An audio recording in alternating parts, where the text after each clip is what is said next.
اعوذ باللہ من الشیطان الرجیم بسم اللہ الرحمن الرحیم ارأیت الذی یکذب بالدین فذلک الذی يدع الیتیم ولا يحض على طعام المسکین فویل للمصلین الذین هم عن صلاتهم ساہون الذین هم یراؤون ویمنعون الماعون۔ دیکھیں یہ 30ویں پارے کی ایک صورت ہے، اسے کہا جاتا ہے سورہ ماعون۔ عام طور پر اکثر حضرات کو یاد ہوتی ہیں، ہم سب کو یاد ہوتی ہیں، اور عام طور پر اسے نمازوں میں پڑھا جاتا ہے۔ یہ جو صورت ہے اس کے اندر اللہ تبارک و تعالی نے چند ایسی بری عادتیں جو کافروں کی اور منافقوں کی بری عادتیں ہیں اس کو اللہ تبارک و تعالی نے اس صورت میں ذکر فرمایا ہے، اور اللہ تبارک و تعالی اس صورت میں ذکر فرما کر اللہ بتا رہے میرے ہم مسلمان بندوں کو کہ میرے بندو تم یہ نہ کرنا، ان بری عادتوں میں تم مبتلا نہ ہو جانا۔ دیکھیں کیا بری عادتیں ہیں، کیا برائیاں ہیں کافروں کی۔ اس میں سب سے پہلی برائی جو اللہ تبارک و تعالی نے اس سورۃ پاک کی سب سے پہلی آیت میں بتائی، اللہ فرماتے ہیں ارأیت الذی یکذب بالدین۔ اللہ فرماتے ہیں نبی کیا آپ نے اس شخص کو نہیں دیکھا جو دین کو جھٹلاتا ہے۔ دیکھیں بہت سے کافر ایسے تھے، یہاں پر دین سے مراد قیامت کا دین ہے، روز جزا کا دن، بدلے کا دن، دین سے مراد قیامت کا دن۔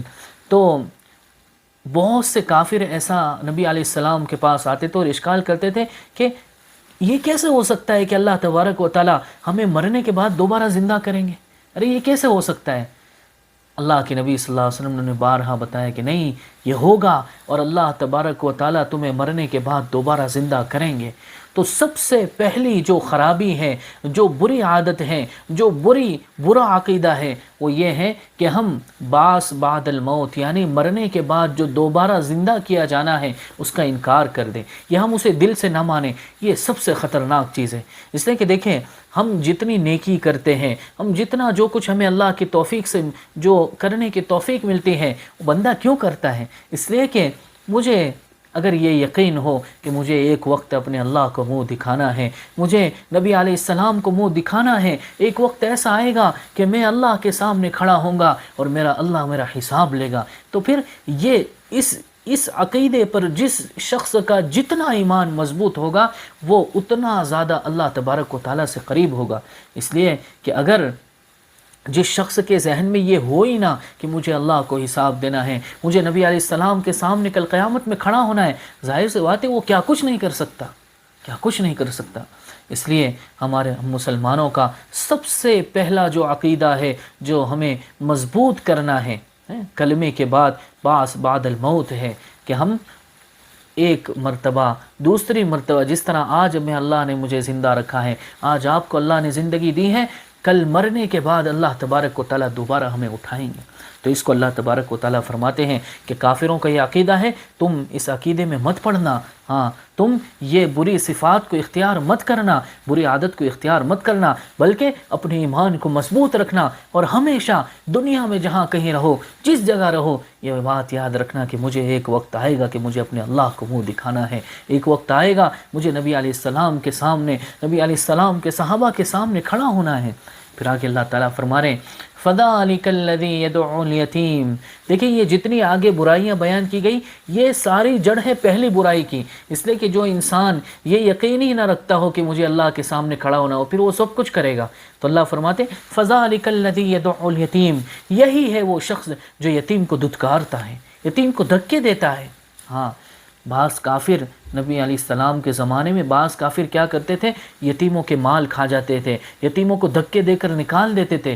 اس لیے اللہ تبارک و تعالیٰ نے یتیم کے بارے میں بہت تاکید کی، چونکہ نبی علیہ السلام جس ماحول میں پیدا کیے گئے اس ماحول میں یتیم کی بہت بے عزتی کی جاتی تھی، اور آج بھی ہم دیکھ لیں یتیموں کے ساتھ جو سلوک کیا جاتا ہے۔ اس لیے اللہ تبارک و تعالیٰ نے اور نبی علیہ السلام نے حدیثوں میں بارہا بتایا، اسلام نے اتنی فضیلت یتیم کی بتائی۔ نبی علیہ السلام فرماتے ہیں انا وکافل الیتیم ہاکذا، اللہ کے نبی نے انگلیوں کا اشارہ کر کے بتایا کہ میں اور یتیم کی پرورش کرنے والا کل قیامت میں، کل جنت میں ایسے ہوں گے، یعنی اتنے قریب ہوں گے۔ اگر مجھے جنت میں نبی علیہ السلام کا ساتھ اختیار کرنا ہے، اگر آپ نبی علیہ السلام کا ساتھ چاہتے ہیں جنت میں، تو ہم یتیم کی پرورش کریں۔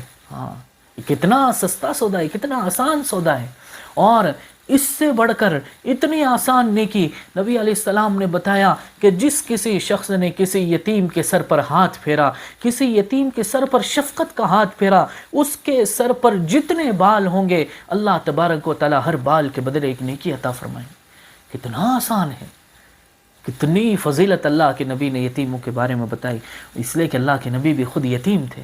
ہاں، اور قرآن میں خود اللہ تبارک و تعالی آپ کو بتا رہے ہیں کہ نبی علیہ السلام جیسے آپ یتیمی تھے، ہم نے آپ کو ٹھکانہ عطا فرمایا، اس لیے آپ بھی یتیموں کا خیال رکھیں۔ اللہ کے نبی نے یتیموں کا خیال رکھ کے دکھایا اور امت کو تعلیم دی، اگر جنت میں میرا ساتھ چاہتے ہو یتیموں کی پرورش کرو، ہاں، اگر نیکیاں چاہتے ہو یتیموں کے سر پر شفقت کا ہاتھ پھیرو۔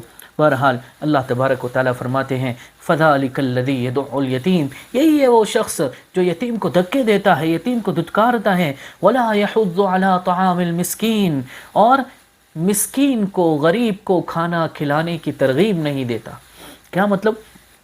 بھائی دیکھیں، اگر آدمی خود کنجوس ہے، خود بخیل ہے، کنجوسی کی وجہ سے اگر غریبوں کو کھانا نہیں کھلا سکتا، غریبوں کو کچھ پیسے نہیں دے سکتا، تو اتنا تو کر لیں کہ بھائی جو ہم دیکھیں کہ کوئی سخی ہمارے محلے میں ہے، ہمارے علاقے میں کوئی سخی ہے یا کوئی صاحب حیثیت سخی ہے، تو اس کو جا کر کہیں کہ بھائی فلاں بندہ ہے، فلاں مستحق ہے، وہ غریب ہے، اگر آپ چاہیں تو اسے کچھ دے سکتے ہیں۔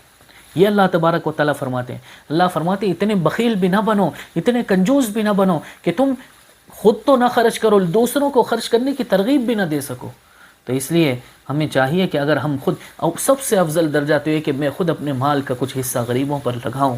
ہاں، یہ اللہ نے مجھے دیا ہے، اللہ نے آپ کو دیا ہے، یہ جمع کرنے کے لیے نہیں ہے، ہم غریبوں کو دیں گے، جتنا ہم غریبوں کو دیں گے اللہ کی طرف سے اتنا ملے گا۔ اللہ کے نبی صلی اللہ علیہ وسلم نے اپنی ایک اہلیہ محترمہ کو فرمایا تھا کہ خرچ کرتے جا، گن نہیں، اگر تو خرچ کرتے جائے گی گنے گی نہیں، اگر تو گننا شروع کر دے گی تو اوپر سے بھی تجھے گن گن کر دیا جائے گا۔ اس لیے ہم کوشش کریں جتنا کچھ بن سکے ہم غریبوں کو، زکوٰۃ کے علاوہ، زکوٰۃ تو دینا ہی دینا ہے، اس کے علاوہ بھی ہم غریبوں کو دیا کریں۔ بہرحال اللہ آگے فرما رہے ہیں فَوَيْلٌ لِّلْمُصَلِّينَ، دیکھیں بڑی عجیب آیت ہے، کیا فرماتے اللہ؟ نماز پڑھنے والے ہلاک ہوں، نماز پڑھنے والوں کے لیے ہلاکت ہے۔ عجیب، جب کوئی بندہ یہ آیت سنتا ہے تو کیسے کان کھڑے ہو جاتے ہیں۔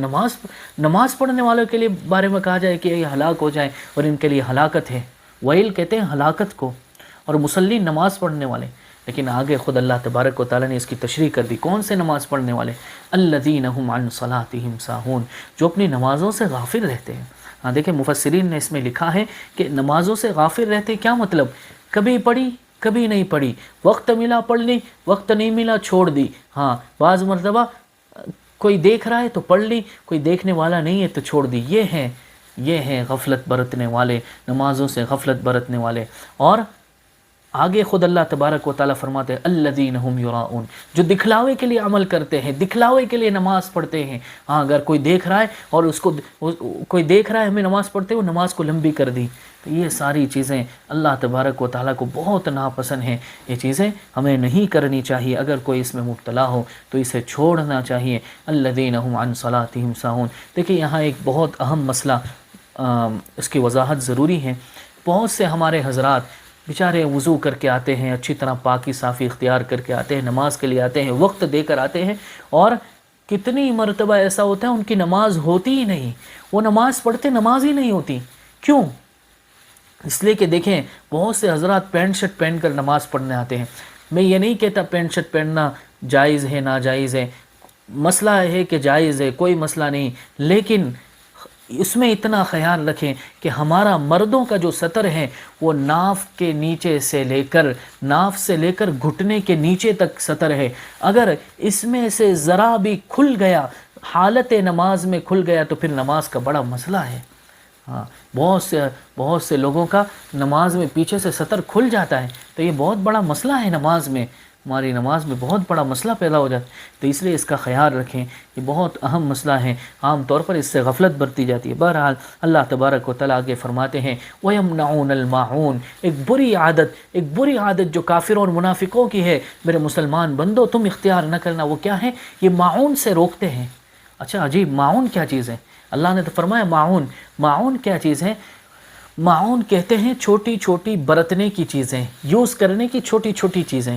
بھائی میرے گھر میں نمک ختم ہو گیا، میں پڑوس سے جا کر نمک لے لوں، میرے گھر میں دودھ ختم ہو گیا، میں پڑوس سے جا کر دودھ لے لوں، میرے گھر میں چاول ختم ہو گئے، میں پڑوس سے جا کر لے لوں، بھائی میرے فون کا چارجر خراب ہو گیا، میں پڑوس سے جا کر لے لوں۔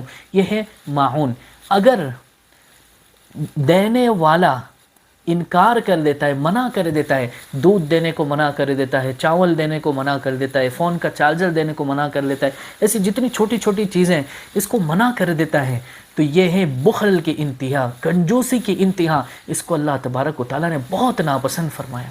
ہاں اس لیے ہم اگر ہمارے پاس کوئی آئے اور ایسی چھوٹی چھوٹی چیزیں جو گھر میں کام کاج میں ہم یوز کرتے ہیں، کھانا پکانے کے لیے یوز کرتے ہیں، اللہ فرماتے اگر کوئی تمہارے پاس مانگنے کے لیے آئے اسے دے دو اور خوش دلی سے دے دو۔ ہاں دیکھیں یہ ہمارے پرانے زمانے میں بہت اچھا، اور آج بھی الحمدللہ ہمارے انڈیا پاکستان میں یہ بہت اچھا ماحول ہے کہ ہم اڑوس پڑوس سے جو چاہے جو چیز چاہے، کبھی مرچ ختم ہو گئی، کبھی یہ ختم ہو گیا، جا کر لے آتے ہیں۔ لیکن ہم جس ماحول میں رہتے ہیں، فورین میں جسے کہا جاتا ہے، وہاں تو پتہ بھی نہیں ہوتا کہ پڑوس میں کون رہ رہا ہے۔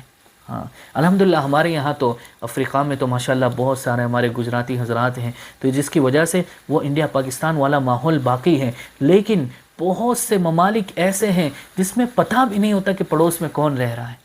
تو یہ چیز اللہ کو ناپسند ہے، یہ چیز اللہ کو ناپسند ہے۔ پڑوسی کے ساتھ اتنی بے تکلفی ہونی چاہیے کہ اگر کچھ ختم ہو گیا کوئی چیز تو وہ خود بھی آ کر لے لے، اور اگر ہمارا ختم ہو گیا تو ہم بھی جا کر مانگ لے بلا تکلف، اس میں کوئی حرج نہیں ہے۔ اور شریعت کہتی ہے کہ جو روکتا ہے، جو منع کرتا ہے، وہ سب سے بڑا بخیل ہے۔